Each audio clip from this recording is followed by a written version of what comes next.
శ్రీ సఖీ పాఠశాల ఛానల్కు స్వాగతం సుస్వాగతం. నేను మీ స్నేహ. తలనొప్పి మిమ్మల్ని వేధిస్తుందా? తలనొప్పికి చెక్ పెట్టేందుకు రకరకాల హోమ్ రెమెడీస్. మీ ఇంట్లో చందనం పౌడర్ ఉంటే పేస్ట్లా చేసుకొని తలకు రాసుకోండి. అల్లాన్ని నమలడం ద్వారా కూడా తలనొప్పి తగ్గుతుంది. డిహైడ్రేషన్ కారణంగా కూడా తలనొప్పి వస్తుంది. దీనికి తగినంత నీరు తీసుకుంటే తలనొప్పి తగ్గిపోతుంది. రాగి చెంబులో నీళ్లు ఉంచుకొని రాత్రి అందులో కొంచెం కాసిన మెంతులు వేసి నానబెట్టి తెల్లారి తాగడం వల్ల కూడా తలనొప్పి ఉపశమనం కలిగిస్తుంది.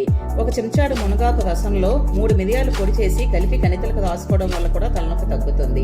లవంగాలు వేడి చేసి చూర్ణం చేసి తలకు రాసుకోవడం వల్ల తలనొప్పి తగ్గుతుంది. దాల్చిన చెక్క చూర్ణం కానీ, లవంగాల చూర్ణం కానీ, మెంతుల చూర్ణం కానీ తలకు పూసుకోవడం వల్ల కూడా తలనొప్పి తగ్గుతుంది. టెన్షన్ తగ్గించుకొని డైలీ 7 నుంచి 8 గంటల సేపు ప్రశాంతంగా నిద్రపోవడం వల్ల తలనొప్పి వంటి సమస్యల నుండి మనల్ని మనం కాపాడుకోవచ్చు. ఇలాంటివి ఎన్నో మిస్ కాకుండా ఉండాలంటే please like, share and subscribe and పక్కనున్న బెల్ ఐకాన్ని నొక్కి ఆన్లో పెట్టుకోండి. దీనివల్ల మా కొత్త వీడియోస్ నోటిఫికేషన్ అనేది మీకు వస్తుంది. Thank you for watching Sri Sakhi పాఠశాల.